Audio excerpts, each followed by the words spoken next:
오늘은 첫 번째 시간이니 에베소서의 배경부터 살피고 1절과 2절 사도 바울이 그 에베소 교회 성도들에게 했던 인사말을 통해 은혜를 나누려고 합니다.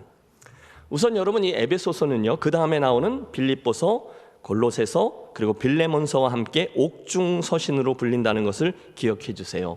옥중이라는 말은 감옥에서라는 뜻이고요, 서신이라는 것은 편지글이라는 뜻이겠죠. 맞습니다. 에베소서는요, 지금 로마의 감옥에 갇혀있던 사도 바울이 오래전에 자기가 개척하고 목회했던 에베소 교회 성도들을 향해서 쓴 서신서, 편지글입니다.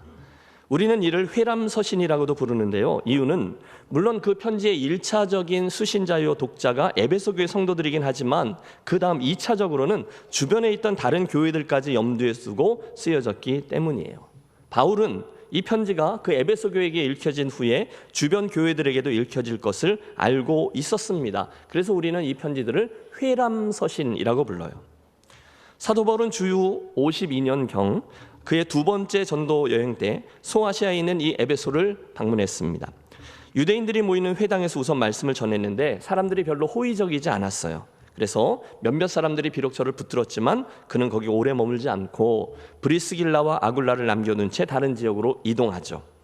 몇 년의 시간이 흐른 후에 사도행전 19장 그가 세 번째 전도 여행 때 다시 그 에베소를 방문케 되었는데 이게 웬일입니까?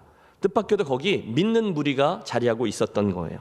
확인해 보니 그들이 가지고 있었던 신앙은 물론 믿음이 맞지만 아직 세례 요한 아시죠? 그 요한을 통해서 들은 복음 거기 정도에 머물고 있었어요.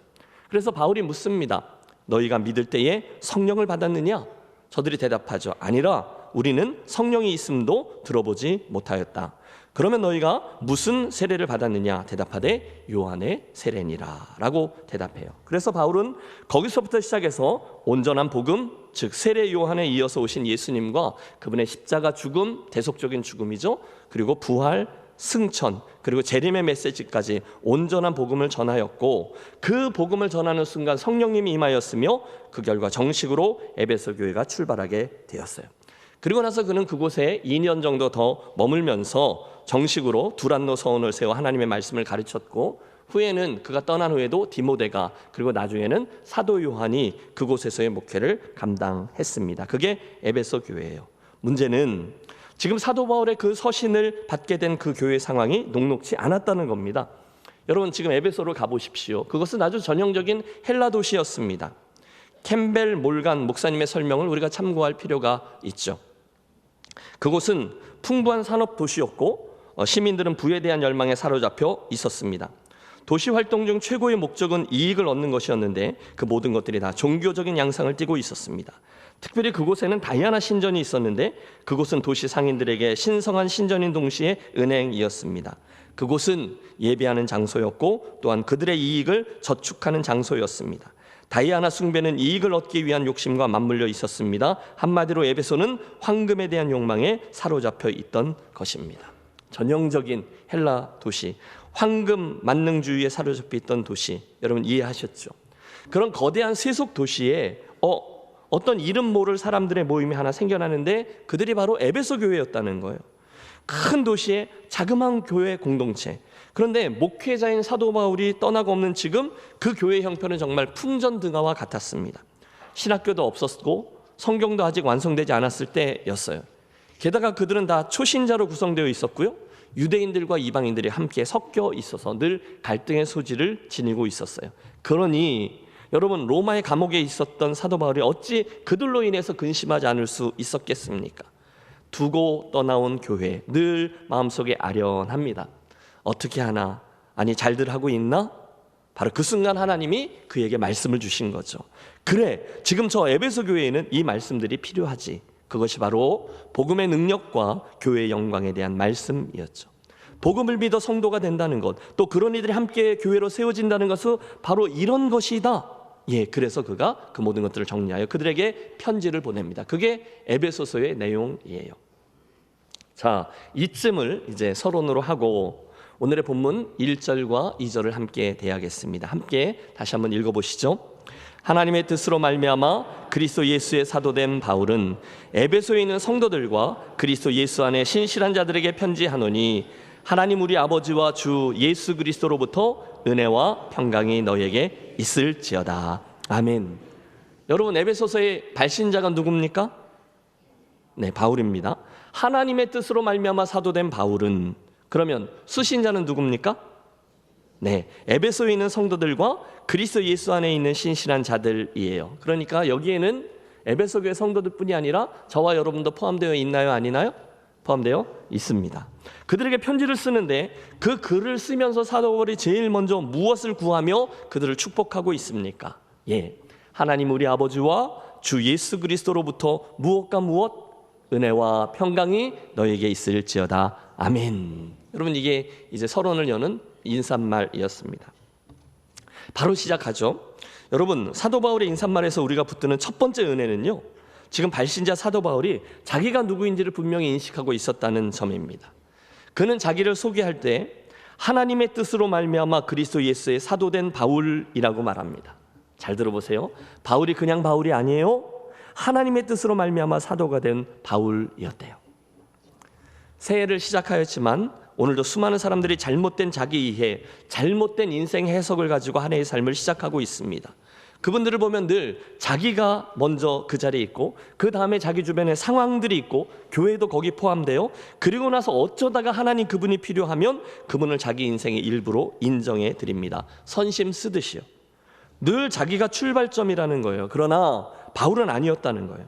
그는 늘 하나님 그분에게서부터 자기의 인생을 바라보고 또 해석합니다. 그분이 계시고 그 다음에 그분으로부터의 자기 존재가 있다는 거예요. 하나님의 뜻으로 말미암아 그리스도 예수의 사도된 바울. 저는 오늘 여러분과 함께 그 점을 배우고 싶습니다. 새해, 오늘이 첫 주일인데요. 여러분, 다른 모든 것들에 우선해서 하나님 그분의 존재와 그분의 강대하심을 보고 바로 거기서부터 시작하는 저와 여러분이 되시기를 권합니다. 그분은 엘로힘, 창조주 하나님이세요. 섭리자이신 하나님이세요. 시간과 공간과 우주 만물을 당신의 발 앞에 펼치시고 그분의 영광을 거두시는 그분의 존재, 그분 우리를 향해서 주신 구속의 신비, 그 안에서 흘러나오는 그분 은혜의 끝없음, 풍요로움을 바라보십시오. 그리고 그 하나님에게서 시작해서 오늘 이곳에 있는 내 인생을 보고 또 해석하십시오. 맞아요. 우리는 전능하신 하나님 그분에게서부터 시작되어 비롯된 존재들인 줄로 믿습니다. 우리는 그분의 뜻 안에서 지어졌고요, 그분의 은혜로 그분을 알게 되었고요, 오늘도 우리는 그분의 영원이란 시간의 한 부분에 머물며 그분의 섭리 아래 교회를 이루고 있습니다. 동의하세요?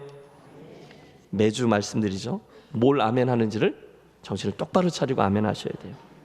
언제든지 하나님의 그 큰 이야기에서부터 시작하고 그 큰 이야기 속에 자리하고 있는 나의 이야기를 이어가시라는 겁니다. 우리 교회도 마찬가지입니다.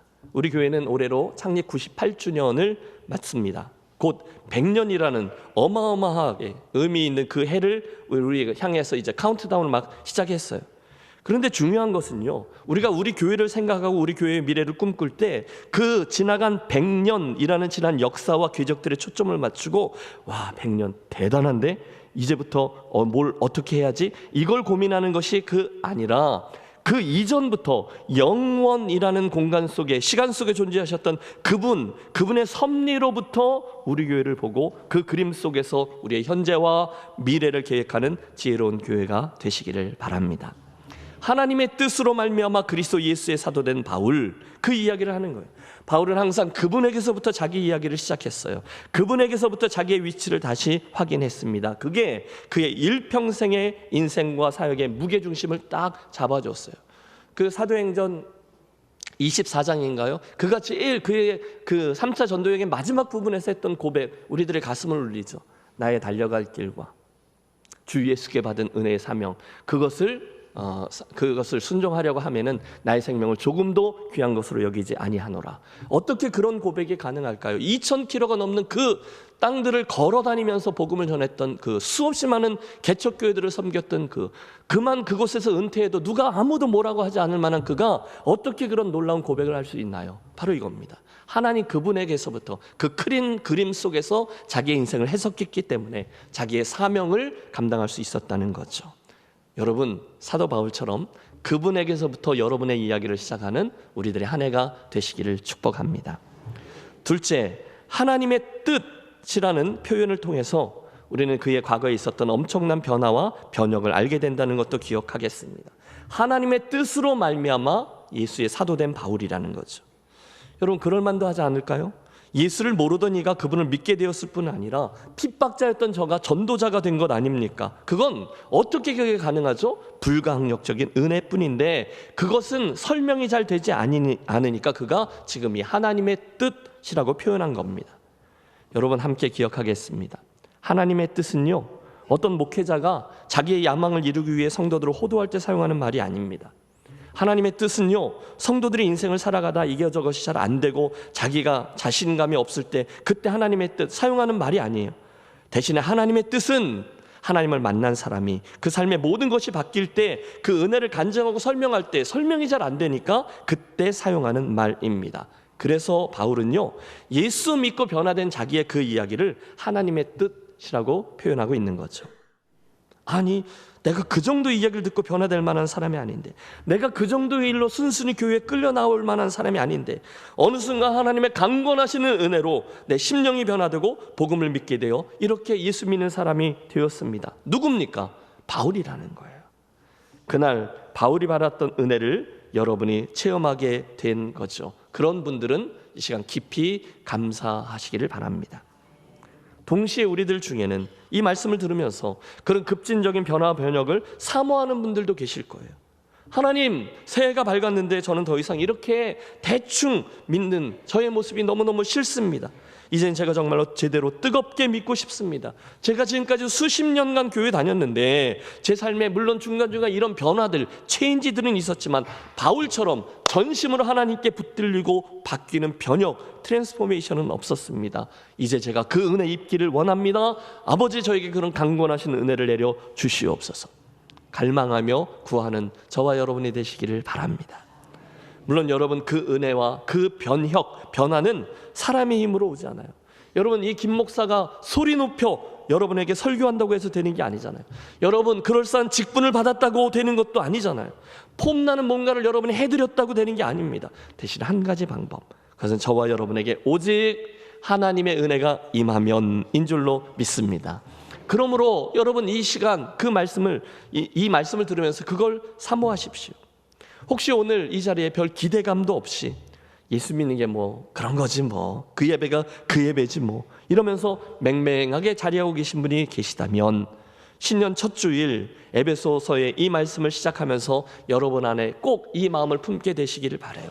하나님, 에베소서의 말씀을 듣는 동안에 저에게도 이 사도 바울에게 임했던 하나님의 은혜가 물밀듯 밀려오게 해 주시옵소서.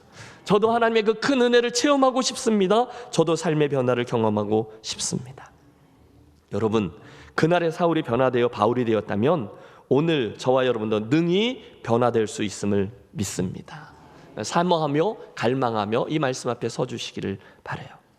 사도 바울, 자, 이제 우리의 시선을 이 글을 받게 된 수신자들에게로 돌려보냅니다. 여러분, 지금 이 서신이 누구를 위해 쓰였다고요? 예, 에베소 교회의 성도들이죠. 그 다음 이게 회람 서신이었으니까 주변에 있던 소아시아에 있는 교회들을 위해 쓰여진 글이다, 이렇게도 말할 수 있어요. 그러면 오늘 우리 이 김해제일교회 성도들은요, 포함돼요? 안 돼요? 당연히 포함되죠. 에베소서의 말씀은요, 예수 모르는 이들을 위해 쓴 말씀이 아니에요. 에베소서는요, 오늘 저와 여러분처럼 이미 예수를 주와 그리스도로 믿고 있던 모든 성도들을 위해서 쓰여진 편지글이었어요. 여러분, 상상력을 발휘해 보십시오. 여러분, 사도 바울 선생님의 반가운 편지가 도착했어요. 빨리 모이세요. 우와, 막 모인 거죠. 너도 나도 함께 모여 앉아 누군가가 읽어주는 이 말씀에 집중하고 있습니다. 그때 여러분, 그곳에 모인 성도들이 이 편지를 잘 이해하기 위해서 특별히 신학교를 나와야 했다거나 원어 성경을 연구해야 했다거나 한 것이 아니었죠. 그들은 너무너무 평범한 에베소의 성도들, 소시민들이었어요. 오늘 저와 여러분들처럼 말입니다. 그런데 주목하세요. 지금 사도 바울이 그 편지를 대하며 듣고 있던 수신자들을 뭐라고 부릅니까? 예, 에베소에 있는 성도들과 그리스도 예수 안에 신실한 자들에게 편지하노니.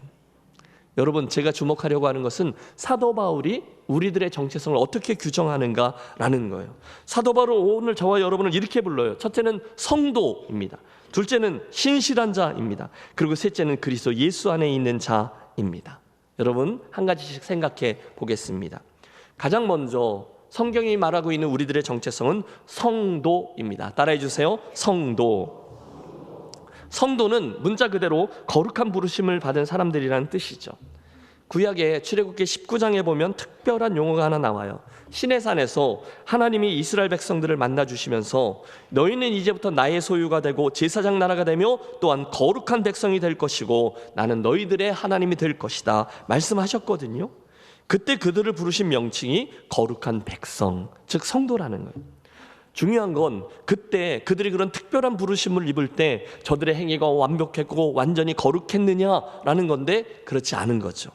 그런데도 하나님은 그들의 부족함에도 불구하고 당신의 부르심을 입은 거룩한 백성이라 불러주셨어요. 기억하십시오. 성도라는 이 호칭은요, 외적으로 완벽한 행실을 가진 사람들을 부르는 용어가 아니라 내적인 관계에서 비롯된 호칭입니다. 여러분, 저와 여러분이 하나님께서 예수님을 보내주심으로 구원함을 얻었잖아요. 그분을 믿는 믿음으로. 이 관계를 말하는 거예요. 행위의 의가 아니라 관계의 의요, 위치의 의요, 신분상의 의입니다. 성도가 누구냐? 성도는 하나님께서 내 인생의 주인이십니다라는 사실을 믿고 고백하는 사람입니다. 성도가 누구냐? 성도는 예수님의 보혈로 내가 죄의 사함을 받았고 구원받았으며 하나님의 자녀가 되었다라는 것을 믿는 이들입니다. 나아가 성도는요, 이제는 내가 주인이 아니라 나를 위하여 십자가에서 죽으신 예수님이 주인입니다라고 고백하는 사람이고요. 여러분, 제가 아멘 할 때까지 할 거니까 그렇게 하세요. 마지막으로 성도는 그러므로 이제는 내가 원하는 대로가 아니라 주인이 원하는 대로 살아야겠다 결심하고 그렇게 살기 위해 몸부림을 치는 이들인 줄로 믿습니다. 여러분, 하나님이 여러분을 성도라고 부르신다니까요. 그러므로 우리는 두 발은 이 땅을 딛고 있지만 이 땅에 속한 이가 아니라 하나님의 나라에 속한 백성이다라는 사실을 기억하셔야 돼요. 여러분, 우리의 시민권은 어디에 있어요? 하늘에 있습니다. 따라서 여러분, 주한 미국 대사가 물론 그 발은 한국 땅 위에 있지만 실제로는 그 미국에 있는 법과 통치를 따르며 살고 있듯이 우리는 물론 몸은 이곳에 있지만 실제로는 내 삶을 통치하시는 하나님 나라의 가치와 원리를 따라 살아가는 게 너무도 당연하다는 거예요. 그게 성도입니다. 사랑하는 성도 여러분, 저와 여러분도 올 한 해 입으로 믿는 예수가 아니라 우리가 믿는 믿음을 삶으로 드러내고 또 그로 인해서 다른 이들로부터 신실하다라는 평을 듣는 복된 한 해가 되시기를 축복합니다. 우리는 신실한 자요, 신실한 자들이어야만 합니다. 하나님이 부르는 두 번째 정체성이. 세 번째, 본문이 에베소 교회 성도들을 향해서 칭한 말은 예수 안에 있는, 즉 in Christ였어요. 따라해 주세요. in Christ. 여러분이 어떤 존재입니까? 예수 안에 있는 존재라는 거예요. 여러분, 이 개념은요, 사도 바울의 서신서에서 너무 중요해요. 그래서 161번이나 반복하여 등장합니다. 164회입니다. 예수 안에서 in Christ.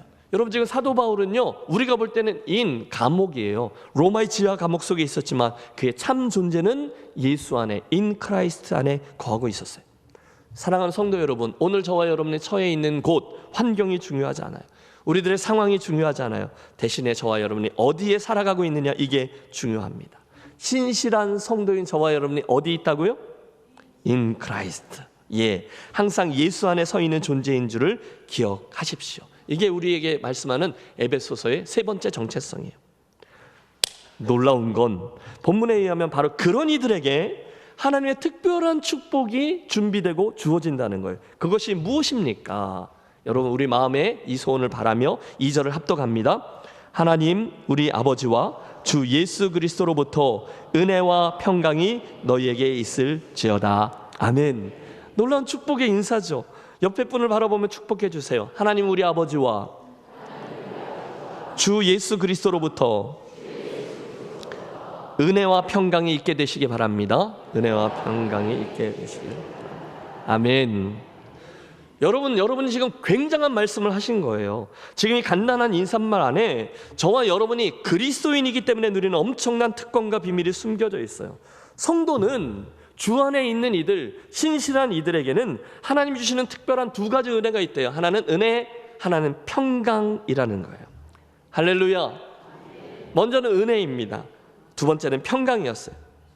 여러분, 사도 바울이 왜 지금 그런 인사로 에베소 교회 성도들에게 이 에베소서를 시작하고 있을까요?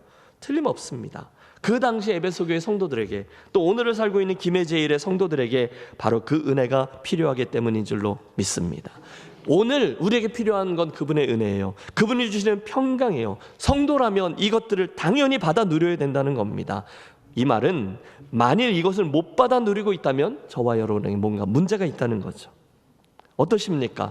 오늘 여러분에게는 하나님이 주시는 은혜와 평강이 자리하고 있습니까? 은혜는요, 받을 자격이 없는 이들에게 주시는 선물이죠. 예수 그리스도의 속죄 사역을 성도가 값없이 누리게 되는 것을 뜻합니다.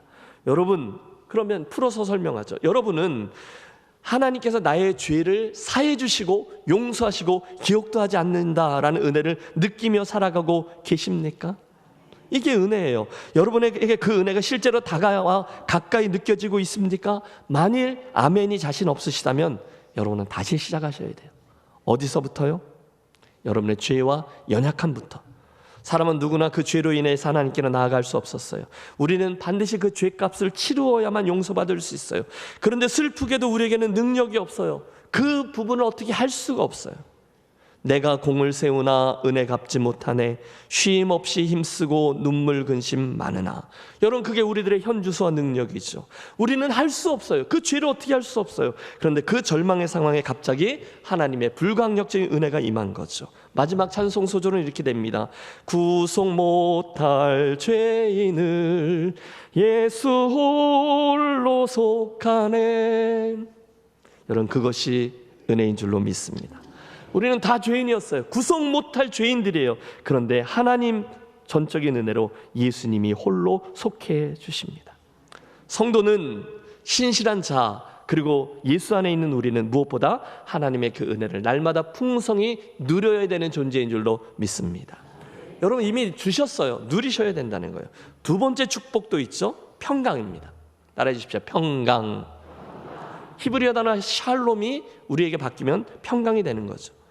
전쟁이나 다툼이 없는 것을 지나 좀 더 적극적으로 하나님과 사람들과의 화해를 이룬 상태.